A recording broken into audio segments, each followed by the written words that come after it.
আচ্ছা, আজকে একটা নতুন জিনিস তোমাদের সাথে শেয়ার করি। এনাকে দেখে রাখো, তারপর বলছি। দেখেছো? তাহলে বলি, ইনি হচ্ছেন আমাদের আজকের ব্রাইড। কি বিশ্বাস হলো না তো? তাহলে বলি শোনো।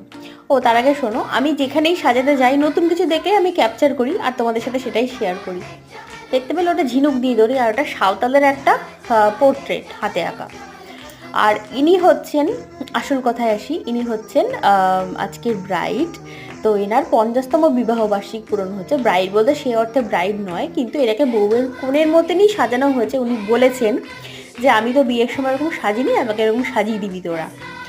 এত মিষ্টি মানুষ একটা, সব সময় দেখো হাসি লেগেই রয়েছে। আর এত কোঅপারেট করেছে আমাদের সাথে, অনেকে সেই কোঅপারেটটা করে না আমাদের সাথে। অনেকে বলা হচ্ছে যে এভাবে বসো, এরকম থাকো, একদম সেম সেম উনি তাই করেছেন। খুব মিষ্টি একটা মানুষের সাথে পরিচয় হলো। এটা ওনার ইয়ংকালের ফটো, আর এটা ওনার বর্তমান সময় ফটো। তো টাটা।